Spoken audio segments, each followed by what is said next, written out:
Hello everyone, myself Mahesh Chandra Kushwaha. और आज के इस लेक्चर में हम कवर करने वाले हैं हम यूजीसी नेट पेपर वन, जो कि 2023 में हुआ था, कॉमर्स शिफ्ट में। ठीक है जी, 4 मार्च 2023 को जो हुआ था उसके पेपर वन के PYQ हम डिस्कस कर रहे हैं। ठीक है, जिसमें हमने 5 तो DI के क्वेश्चन कर लिए थे, 6th क्वेश्चन हमने ये किया था और 7th क्वेश्चन हमने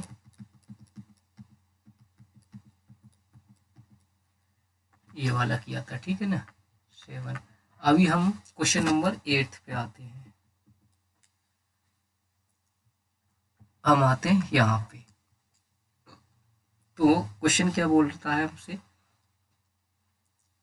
कि Vygotsky ने emphasize the significant role play by adult and more abled peers in children's learning।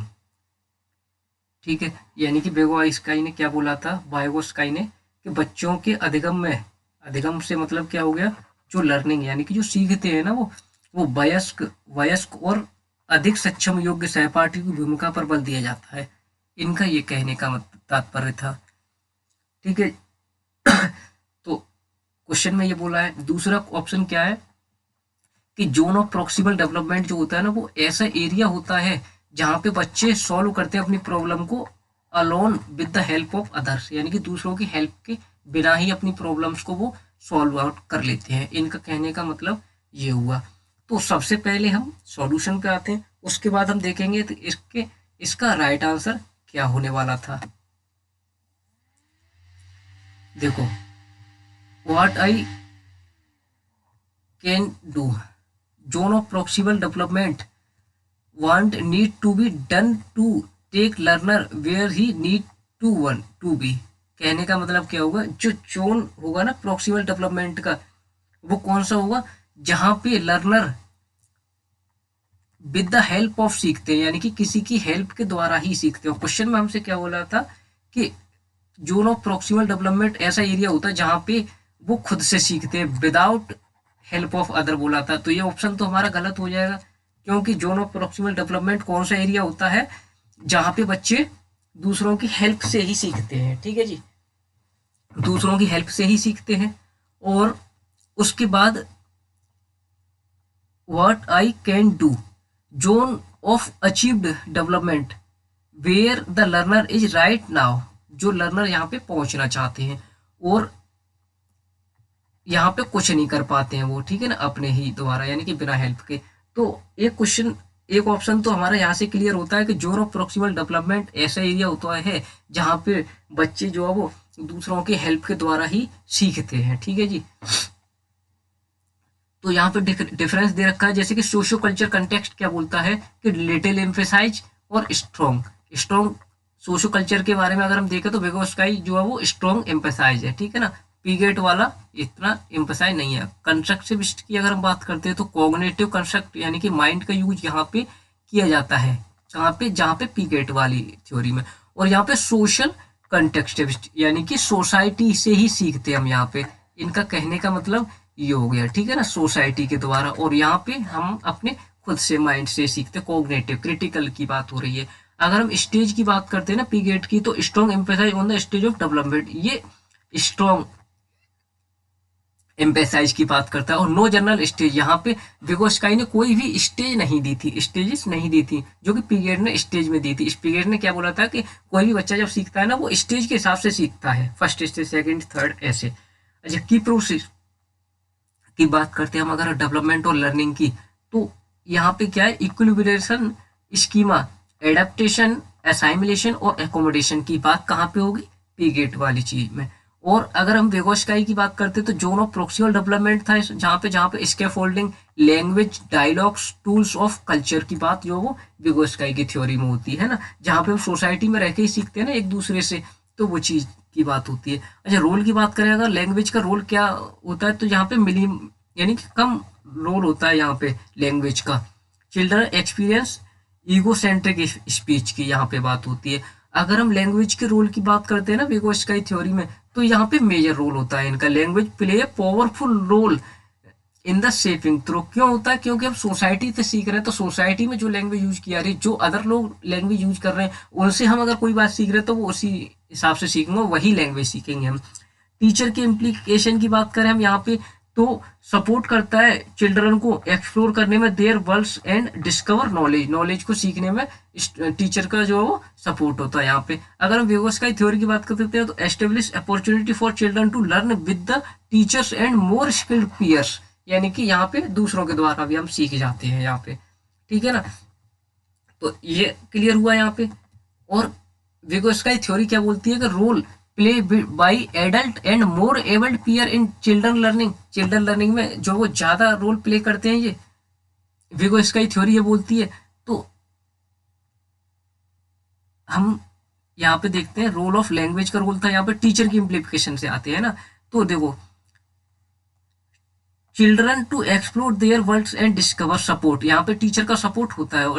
और यहाँ पे अगर विगोस्काई की बात करते हैं opportunity for children to learn with the teachers and more skilled person, more skilled person की बात हो रही है, मोर स्किल्ड पीयर की बात हो रही है।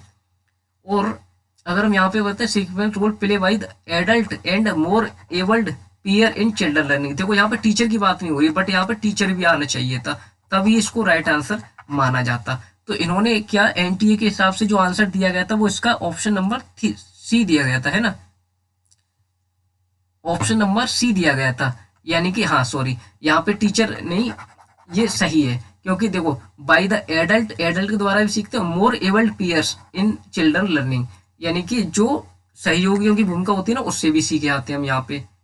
तो फर्स्ट ऑप्शन तो करेक्ट हो जाएगा हमारा, सेकंड गलत हो जाएगा। सेकंड गलत क्यों हुआ? क्योंकि जोन ऑफ प्रॉक्सिमल डेवलपमेंट वो एरिया होता है जहाँ पे बच्चे दूसरों की हेल्प से सीखते हैं, और इसमें क्या बोला है कि zone of proximal development area वो होता है जहाँ पे बिना हेल्प के सीखते हैं। तो ये गलत हो जाएगा, क्योंकि जोन ऑफ प्रॉक्सिमल डेवलपमेंट में हम किसी न किसी की हेल्प से ही सीखते हैं, ठीक है, अदर्स की हेल्प से सीखते हैं हम। और विगोस्काई थ्योरी में एक चीज याद रखनी है आपको कि यहाँ पे एडल्ट का रोल और पीयर्स, चिल्ड्रंस, इन सारे कि सहपाठियों की भूमिका पे ही बल जो यहाँ पे दिया जाता है। तो इसका right answer option number third हो जाएगा, ठीक है जी। अब आते हैं नेक्स्ट क्वेश्चन पे, ये क्वेश्चन नंबर 9, ठीक है जी। According to David and Johnson, David और जॉनसन के हिसाब से अगर हम देखते हैं तो कौन सा बेसिक एलिमेंट है जो कि कोऑपरेशन लर्निंग ग्रुप्स के बारे में बात करता है, यहाँ पे करेक्ट बताना हम यहाँ पे, है ना, कोऑपरेशन लर्निंग से। तो थ्योरी है ये, और जब तक थ्योरी पता नहीं होगी जब तक इसका सही आंसर नहीं आ सकता। तो उसके लिए हमको क्या करना होगा? सबसे पहले सॉल्यूशन पढ़ना होगा। कोऑपरेशन लर्निंग में 5 की एलिमेंट दिए थे इन्होंने, किन्होंने? डेविड जॉनसन और रोजर्स जॉनसन, दो नाम थे जो 1999 में दिए थे। पहला था पॉजिटिव इंटरडिपेंडेंस, जहाँ पे the group of working together, यहाँ पे जहाँ पे ग्रुप में लोग जब मिलके काम करते हैं, and each member of group has a role, हर एक व्यक्ति का स्पेसिफिक रोल होता है। अगर हम इंडिविजुअल अकाउंटेबिलिटी की बात करें तो everyone is responsible for their own learning, हम अपनी लर्निंग के लिए जो वो हमारी रेस्पॉन्सिबिलिटी होती है सीखने के लिए। फेस टू फेस इंटरेक्शन एक बोला था इन्होंने कि स्टूडेंट हेल्प करेंगे प्रमोट करने में ईच अदर्स लर्निंग, यानी कि दूसरों को सीखने में भी हेल्प होती है फेस टू फेस इंटरेक्शन की बात करते हैं तो।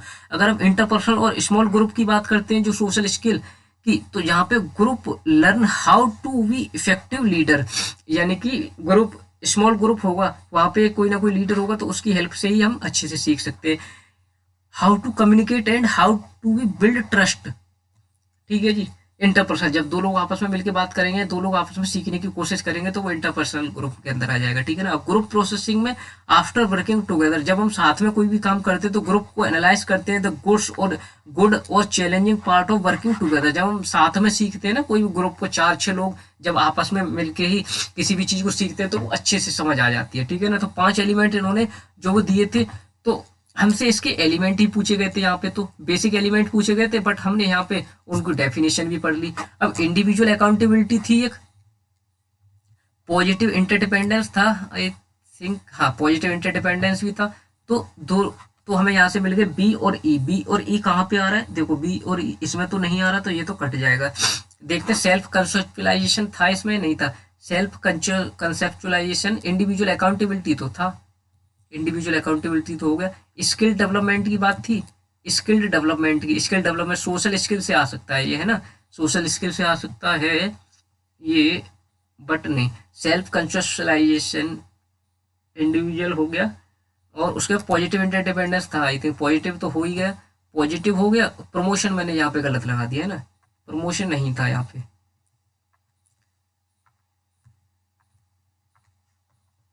देखो प्रमोशन नहीं, पॉजिटिव इंटरडिपेंडेंस था, तो आई थिंक आंसर तो यहीं से आ जाना चाहिए। बी और डी कहाँ पे आ रहा है, देखो यहाँ पे भी नहीं आ रहा बी और डी, हाँ अब इन दोनों में आ रहा है, ठीक है। और सेल्फ कंट्रोलाइजेशन की तो बात यहाँ पे कहीं पे की नहीं गई थी, तो ये तो वैसे ही भी कट जाएगा। अब ये कट गया तो यहाँ से ये भी कट गया, तो इंडिविजुअल अकाउंटेबिलिटी की बात थी, पॉजिटिव इंडिपेंडेंस था, और प्रोमोटिव इंटरेक्शन था यहाँ पे, है ना। तो हमारा right answer option number third हो जाएगा, बी डी और ई।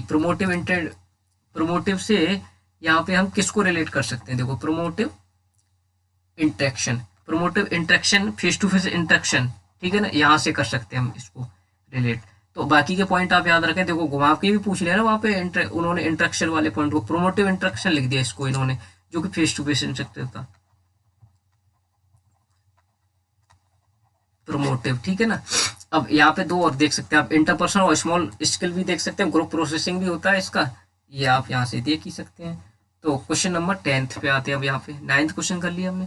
10th क्वेश्चन क्या बोलता है कि कोलवर की theory conventional level of moral development include the following stage, इसमें कौन कौन सी जो वो लेवल इंक्लूड थे, इसमें ये पूछा गया हमसे यहाँ पे, ठीक है जी।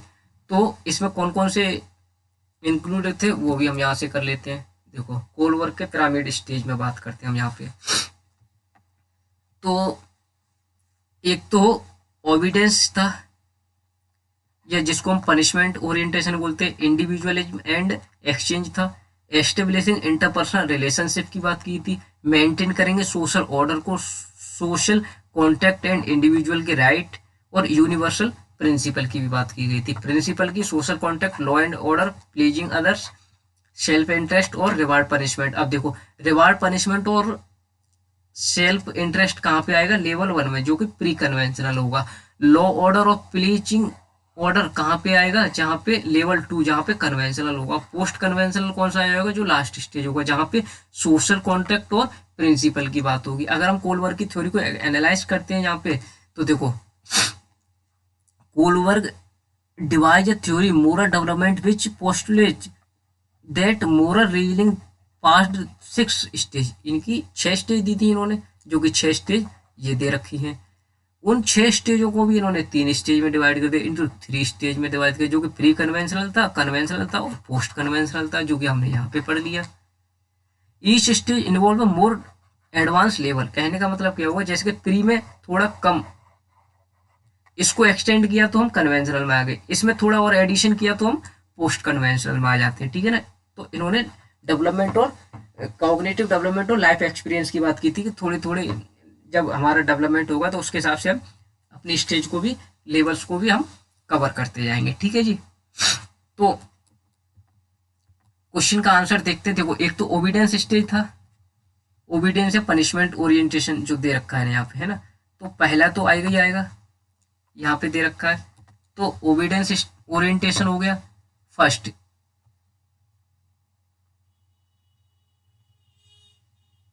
है ना, फर्स्ट आना चाहिए। But bring nice relationship orientation की बात थी यहाँ पे, रिलेशनशिप ओरिएंटेशन की बात, individual and exchange, establishing interpersonal relationship की भी बात थी यहाँ पे। तो एक तो ये आ जाएगा, ठीक है ना। तो बी आना चाहिए, बी तो आना चाहिए। तो देखो बी यहाँ पे नहीं आ रहा, बट ए आ रहा है यहाँ पे, तो इसको बाद में कट करते हैं। यहाँ पे भी नहीं आ रहा बी, तो इसको तो कट कर देते हैं भैया, ठीक है ना। अब बी के साथ दूसरा देखेंगे, लॉ एंड ऑर्डर ओरिएंटेशन भी था, डी भी आएगा, ठीक है ना। डी बट यहाँ पे नहीं आ रहा, इसको बाद में कट करते हैं। तो डी यहाँ पे आ रहा है, डी यहाँ पे भी नहीं आ रहा, ठीक है ना। यूनिवर्सल एथिकल प्रिंसिपल ओरिएंटेशन की भी बात थी या नहीं, बट सी की तो है, सोशल कॉन्टैक्ट ओरिएंटेशन की तो बात थी नहीं यहाँ पे, सोशल कॉन्टैक्ट की बात, सोशल ऑर्डर थी, मेंटेन सोशल ऑर्डर था, सोशल कॉन्टैक्ट नहीं था, ठीक है ना। तो यहाँ से तो ये कट गया। बट ओबीडियंस ओरिएंटेशन, ओबीडियंस और पनिशमेंट ओरिएंटेशन था, ठीक है ना। अब 3 ऑप्शन आने चाहिए, वो आने चाहिए इसमें। देखो ए भी आएगा, ए बी और डी आने चाहिए, इसके राइट आंसर ए बी और डी होना चाहिए, जो कि ए बी डी हमको कहीं पे दिख ही नहीं रहा, ठीक है जी। और ई तो बिल्कुल नहीं आएगा, तो हमने इसलिए फर्स्ट ऑप्शन नहीं लिया। और ऑप्शन कौन सा लिया हमने आंसर? थर्ड आंसर लिया हमने, इसलिए क्योंकि ए बी और डी हो जाएगा, यानी कि नाइस रिलेशनशिप ओरिएंटेशन था और एक लोअर ऑर्डर था। डेफिनेटली ए भी आना चाहिए, बट ए ऑप्शन में नहीं दे रखा तो हम नहीं लेंगे, और हमने जो आंसर दिया है ना वो एनटी के हिसाब से ही आपको प्रोवाइड किया है। ठीक है जी। नेक्स्ट क्वेश्चन पे आते हैं 11th पे। Tendency of researcher to study, study नहीं, subtly and inadvertently effect behaviour of participant, यानी कि पार्टिसिपेंट कौन होता है? जो हमारी रिसर्च में भागीदारी निभाता है। यानी कि जब कोई बंदा रिसर्च करता है ना, जब हम रिसर्च करते हैं तो जब डाटा कलेक्ट कर रहे हैं, हम डाटा कलेक्ट कर रहे हैं, तो डाटा कलेक्ट करते टाइम हम कहाँ कहाँ से डाटा को कलेक्ट कर रहे हैं, तो जिस व्यक्ति से हम डाटा ले रहे हैं तो वो कौन होगा? पार्टिसिपेंट, यानी कि जिसको हम अपनी रिसर्च में जो पार्ट बना रहे हैं। ठीक है जी। तो of scoring the true effect of the independent variable, जब इंडिपेंडेंट वेरिएबल पर इफेक्ट पड़ेगा तो हम क्या बोलेंगे उसको? यानी कि किसी अध्ययन में अनुसंधानकर्ता की निपुणता से, अनुसंधानकर्ता कौन होगा? जो रिसर्चर है, निपुणता से और अब असावधानीवश प्रतिभागियों के व्यवहार पर प्रभाव डालने की प्रवृत्ति, जिससे स्वतंत्र चर का प्रभाव कम हो जाता है, उसको हम क्या बोलेंगे? तो उसको हम क्या बोलते हैं जी? उसको हम एक्सपेरिमेंटल बायस इफेक्ट बोलते हैं। ठीक है जी, याद रखने आपको, एक्सपेरिमेंटल बायस इफेक्ट बोलते हैं। यहाँ पे पढ़ लेते हैं हम। एक्सपेरिमेंटल इफेक्ट कौन सा होता है? Experimental bias unintentionally action that में अकर इन द कलेक्शन और ट्रीटमेंट ऑफ एक्सपेरिमेंटल डाटा, जब हम डाटा कलेक्ट करते हैं या उसका ट्रीटमेंट करते हैं तो अनइंटेंशनली बाइस आ जाती है उसमें। जैसे कि रॉन्गली इंटरप्रिटेट किया हमने पार्टिसिपेंट के रेस्पॉन्स को, उसने रेस्पॉन्स कुछ और दिया था और हमने उसका रेस्पॉन्स कुछ और मान लिया, तो इसको क्या बोलेंगे? एक्सपेरिमेंटल बाइस इफेक्ट। ठीक है जी। So the experimental expectation that the taken mention, अब जैसे कि will be effective that influence their judgement, तो ये क्या है? हमारे जजमेंट पे भी इफेक्ट डालेगा। ठीक है, जजमेंट पे भी। अब प्लेकेबो इफेक्ट क्या होता है? Placebo effect is the when the person has response to fake treatment. Fake treatment से क्या है? देखो, कोई बंदा आता है डॉक्टर के पास दवा लेने के लिए, उसको कोई बीमारी है, तो हमने क्या किया कि उसको ना बता के हमने उसको टॉफी खिला दी। उसको नहीं बताया कि ये टॉफी, हमने बताया दवाएं खा लीजिए सही हो जाओगे आप इससे। तो जब हमने वो बताई तो उससे कोई ना कोई उस पर इफेक्ट हुआ, यानी कि कोई ना कोई उससे बेनिफिट हुआ उसको। क्यों हुआ? क्योंकि उसके माइंड में तो ये था कि हाँ मुझे दवा मिली और मैं ठीक हो जाऊंगा उससे, और उससे उसको फायदा भी हुआ। तो हमने ड्रग्स, यानी कि ड्रग गोली की जगह हमने उसको टॉफी दे दी और उससे वो सही हो गया, तो उसको क्या बोलेंगे? प्लेकेबो इफेक्ट। ठीक है ना, फेक ट्रीटमेंट दे देते हैं हम किसी पर्सन को।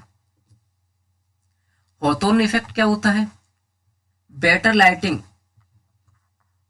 मोर रेगुलर ब्रेक, कोई भी काम कर रहे हैं हम, तो जहाँ पे वर्कर्स काम कर रहे हैं तो वहाँ पे बेटर लाइटिंग होगी की व्यवस्था होगी, रेगुलर उनको ब्रेक दिया जाएगा, तो वो अच्छे से इफेक्टिवली इम्प्रूव होगा प्रोडक्टिविटी, यानी कि वो ज़्यादा से ज़्यादा काम कर सकेंगे उससे, है ना। तो हॉथॉर्न इफेक्ट क्या बोलता है? जहाँ पे बेटर लाइटिंग है, रेगुलर ब्रेक दिया जाए उनको, ठीक है ना, वर्कर को उनके हिसाब से समझा जाए, है ना, प्रोडक्टिविटी जहाँ उससे हमारी बढ़ जाएगी। ठीक है ना। अच्छा, इवेल्युएशन एप्रीहेंशन क्या होता है ये पढ़ लेते हैं हम यहाँ पे। ये 3 पॉइंट मैंने आपको पढ़ा दिए। इवेल्युएशन एप्रीहेंशन क्वार्टरली, जहाँ पे audience is perceivedly as evaluating judging performance causing anxiety, thus evaluation experience cause arousal. अब कोपिंग क्या होता है? कोपिंग की स्ट्रेटजी में इंक्लूड होता है जहाँ पे स्टेट मैनेजमेंट होता है, मेंटल रिहर्सल होता है, सेलेक्टिव अटेंशन होता है, lowering and the importance of situation होता है, training with the audience present होता है। ठीक है ना। और जहाँ पे जैसे कि ऑडियंस होती है तो इंक्रीज क्या होगा उनका? साइकोलॉजिकल एरोसोल, और डोमिनेट करेंगे परफॉर्मेंस को वो अपनी को, then reduce performance while learning, और इम्प्रूव करेंगे अपनी परफॉर्मेंस को एक्सपर्टाइज के हिसाब से। ठीक है ना। इसमें एवेल्युएशन एप्रीहेंशन में ये पॉइंट थे। 11th क्वेश्चन हमने अच्छे से डिस्कस किया, उसके चारों पॉइंटों को हमने यहाँ पे एक्सप्लेन भी किया। 12th पे आते हैं, तो यहाँ पे हमसे पूछा गया था arrange the following component of research paper के एपीए स्टाइल के हिसाब से अगर हम देखें तो करेक्ट ऑर्डर क्या होगा हमारा, ये था, ठीक है ना। तो यहाँ पे क्या पूछा गया, कंपोनेंट ऑफ रिसर्च पेपर के कंपोनेंट पूछे गए थे। तो रिसर्च पेपर के कंपोनेंट का सीक्वेंस तो ये होता है, जहाँ पे टाइटल पेज आएगा, अब्स्ट्रैक्ट आएगा, then introduction, then method, then result, discussion, reference और टेबल एंड फिगर्स, और लास्ट में अपेंडिक्स आएगा, ठीक है ना। बट यहाँ पे हमसे 5 ही पॉइंट पूछे गए थे, ठीक है ना। तो इसका राइट सीक्वेंस क्या होगा, तो देखो सबसे पहले तो टाइटल पेज आएगा, टाइटल पेज यहाँ पे है नहीं है। अब्स्ट्रैक्ट आएगा, अब्स्ट्रैक्ट है यहाँ पे, ये भी नहीं है। इंट्रोडक्शन आएगा, इंट्रोडक्शन है, तो सी से स्टार्ट करते हैं। इंट्रोडक्शन के बाद मेथड आएंगे, यानी कि ये आ जाएगा पहले पे, मेथड आ जाएंगे दूसरे पे, और रिजल्ट, देन रिजल्ट आएगा, ये आएगा थर्ड नंबर पे। रिजल्ट का डिस्कशन भी नहीं पूछा इन्होंने, रेफरेंस भी नहीं पूछा, उसको टेबल्स एंड फिगर्स पूछा, टेबल्स और फिगर्स। टेबल्स आएगा फोर्थ पे, देन फिगर जो कि फिफ्थ पे आ जाएगा। 5 ही इन्होंने पॉइंट पूछे थे। तो सबसे पहला कौन सा था, सी के बाद क्या आएगा, सी के बाद आएगा मेथड, यानी कि सी बी, उसके बाद ई, सी बी ई कहाँ पे आ रहा है, 2 ऑप्शन में आ रहा है, तो पहले तो इसको कट कर दीजिए और इसको कट कर दीजिए, सी बी ई। अब देन टेबल आएगा, टेबल यानी कि ये, तो 12th का आंसर क्या हो जाएगा हमारा, बी, जहाँ पे पहले टेबल आएगा देन फिगर आएगा, और लास्ट अगर पूछा गया होता तो यहाँ पे अपेंडिक्स आता। ये तो हमसे पूछा गया था component of research paper APA style के अकॉर्डिंग। अगर हमसे फॉर्मेट ऑफ रिसर्च पेपर पूछ लिया जाता है एपीए के हिसाब से ही, तो क्या होता है सीक्वेंस, उसको भी पढ़ लेते हैं। तो सबसे पहले जनरल फॉर्मेटिंग रूल्स आते हैं, जनरल फॉर्मेटिंग रूल्स आते हैं, उसके बाद फॉर्मेटिंग टाइटल पेज आता है, टाइटल पेज के बाद फॉर्मेटिंग ऑफ अब्स्ट्रैक्ट आता है, then main body of text आएगा, लास्ट में आएगा फॉर्मेटिंग रेफरेंस। ये चीज याद रखनी है। अभी हमसे कंपोनेंट पूछे गए थे, आगे हमसे फॉर्मेट भी पूछा जा सकता है। तो फॉर्मेट में रूल आएंगे, टाइटल आएगा, अब्स्ट्रैक्ट आएगा, बॉडी ऑफ टेक्स्ट आएगा, देन रेफरेंस आएगा लास्ट में। क्वेश्चन नंबर 13 पे आते हैं, जहां पे हमसे पूछा गया था extent to which measured the same score across different time, यानी कि डिफरेंट समय में हमने डिफरेंट टाइम होगा और स्कोर सेम दिया जा रहा है, सेम स्कोर दे दिया जा रहा है उनको, ठीक है ना, स्कोर सेम दे दिया जा रहा है ग्रुप ऑफ पीपल को। तो वर्सेस इंस्ट्रूमेंट, तो उसको हम क्या बोलते हैं, तो उसको हम क्या बोलेंगे, जब सेम स्कोर दिया जा रहा है डिफरेंट टाइम पे, तो उसको हम रिलायबिलिटी बोलते हैं। रिलायबल आ रहा है रिजल्ट हमारे, रिलायबल आ रहा है, चाहे तो उसको आज देख लीजिए, चाहे उसको कल देखना आप। तो रिजल्ट, और चाहे हमने कल देखे भी थे, रिजल्ट हमारे जो क्या आ रहे हैं, सेम आ रहे हैं, कोई भी डिफरेंस नहीं आ रहा, तो उसको हम रिलायबिलिटी बोलते हैं, यानी हमारे रिजल्ट जो रिलायबल आ रहा है, ठीक है ना, मेजरमेंट हमारा रिलायबल आ रहा है, तो उसको हम रिलायबल बोलते हैं। इसको भी पढ़ लेते हैं हम यहाँ पे, कंटेंट रिलेटेड और क्राइटेरिया रिलेटेड वैलिडिटी के टाइप पढ़ लेते हैं। तो एप्रोप्रिएट कंटेंट, जो कि कंटेंट से रिलेटेड होगा, कंटेंट हमारा एप्रोप्रिएट होना चाहिए। क्राइटेरिया की अगर हम बात करते हैं तो रिलेशनशिप टू अदर मेजर्स के हिसाब से भी रिलेशंस की बात की है। फेस वैलिडिटी, जो कि दिखने में कैसा है, appear to test what is aim to be test, जिस टेस्ट के लिए हम उसको मेजर कर रहे थे क्या वो ऐसा वैसा दिखता है। कनकरेंट की अगर हम बात करते हैं तो it relate to existing similar measure, जहाँ पे सिमिलर मेजर की बात करेंगे तो कनकरेंट की बात आती है, सिमिलर, ठीक है ना, सिमिलर की बात करेंगे। अब कंटेक्स्ट वैलिडिटी की बात करते हैं, test related to underlining theoretical concept को जहाँ पे अंडरलाइनिंग करने की बात होती है वो कंसेप्ट वैलिडिटी होती है। प्रेडिक्टिव वैलिडिटी की अगर हम बात करते हैं तो प्रेडिक्ट कहाँ पे होगा, does the test predict later performance of the related criteria हमने पहले डिसाइड कर लिया, उसके हिसाब से अगर हम वैलिडिटी को देख रहे हैं तो प्रेडिक्ट क्या हमारे रिजल्ट उसके हिसाब से आ रहे हैं या नहीं। रिलायबिलिटी पे आते हैं, तो देखो in an experiment you need to pay attention to many things. 2 तरीके के इम्पोर्टेंट होते जहाँ पे रिलायबिलिटी और वैलिडिटी होगी। योर एक्सपेरिमेंटल नीड टू, हमारे एक्सपेरिमेंट को दोनों ही चीज़ों की रिलायबिलिटी और वैलिडिटी की जरूरत होती है, ठीक है जी। Order to make the sense to provide the quality of result. अब डेफिनेशन की बात करते हैं हम रिलायबिलिटी की, तो reliability is the extent to which the outcome are consistent. Reliability जहाँ पे हमारे आउटकम कंसिस्टेंट आएंगे, यानी कि बिल्कुल एक्यूरेट आएंगे एक ही जगह पे। अब when the experiment repeated more than once, एक से ज्यादा बार भी हमने किसी चीज को रिपीट करके देखा तो रिजल्ट हमारा सेम आ रहा है। अगर हम वैलिडिटी की बात करते हैं तो जहाँ पे instrument that are use in the experimental measure exactly what you to measure, जो हम मेजर करना चाहते थे वही आ रहा है। इसको मैं एक डेफिनेशन में उसमें एग्जांपल बताऊंगा, ठीक है ना, अभी नेक्स्ट स्लाइड पे। अगर हम इंटरनल की बात करें तो इंटरनल में क्या था, इंटरनल में रिलायबिलिटी के टाइप में इंटरनल में extend to which measure is consistent with itself, itself की बात होगी इंटरनल में। एक्सटर्नल में क्या होगी, once use to another. Split half method क्या बोलता है, मेजर करते जहाँ पे extend to which all part को हम कंट्रीब्यूट करते हैं इक्वली, सब पार्ट में कंट्रीब्यूट कर देते तो स्प्लिट हाफ टेस्ट होता है। इंटर और टेस्ट रीटेस्ट क्या होता है, जहाँ पे stability of test over time, हम कितनी भी बार टेस्ट कर ले हमारी रिलायबिलिटी मतलब हमारे रिजल्ट सेम आ रहे हैं, ठीक है ना। इंटर रेटर की बात हो, degree to which difference rater, difference rater मतलब एक बंदे ने उसको चेक किया दूसरे ने भी चेक किया तो सेम रिजल्ट आए उसको बोलते हैं। अब देखो एक वैलिडिटी और रिलायबिलिटी का मैं एग्जांपल देता हूँ। ये है एक गोला, ठीक है। वैलिडिटी क्या होगी इसकी कि यहाँ से कोई मान लो तीर मारा जा रहा है, हमें यहाँ पे लगाना था, ठीक है। तो अगर वो तीर कितनी भी मार मारो यहाँ पे जा रहा है तो रिजल्ट हमारे वैलिड भी होंगे और रिलायबल भी होंगे। बट अगर मान लीजिए निशाना हमें यहाँ पे लगाना था और निशाना लग कहाँ रहा है, हमारा यहाँ पे लग रहा है, फिर से लगाया हमने फिर भी यहीं पे लग रहा है, फिर से लगाया हमने फिर भी यहीं पे लग रहा है, तो ये रिलायबल तो है ना। रिलायबल क्यों है, क्योंकि निशाना एक जगह पे लग रहा है, बट वैलिड नहीं है। वैलिड क्यों नहीं है, क्योंकि हमें निशाना यहाँ पे लगाना था, है ना, निशाना तो हमें यहाँ पे लगाना था। तो इससे क्या समझ में आता है कि देखो अगर वैलिडिटी है, कोई भी चीज वैलिड है तो रिलायबल तो होगी होगी, क्यों कि वैलिडिटी जहाँ पे लगाना था वहां पे लग रहा है, बार बार भी लग रहा है, तो वैलिड रिलायबल तो होगा, पर रिलायबल है वैलिड होगा नहीं होगा उसके बारे में हम कुछ नहीं कह सकते। रिलायबल है तो वैलिड होगा नहीं, और अगर वैलिड है तो वहां पे रिलायबल तो 100% होगा वो, ठीक है जी। क्वेश्चन नंबर 14 करते हैं हम, जहाँ पर स्नोबॉल सैंपलिंग एक टाइप ऑफ रैंडम सैंपलिंग का टाइप होता है स्नोबॉल, बिल्कुल जी रैंडम सैंपलिंग का टाइप ही होता है स्नोबॉल, आगे देख लेंगे हम जब हम इसका डेफिनेशन पढ़ेंगे। बट हाँ रैंडम और नॉन रैंडम आप अच्छे से पढ़ के जाइए जो कि एग्जाम में आते हैं, रैंडम और नॉन रैंडम, ठीक है, रैंडम और नॉन रैंडम, ठीक है ना, यहाँ से क्वेश्चन आना ही आना है।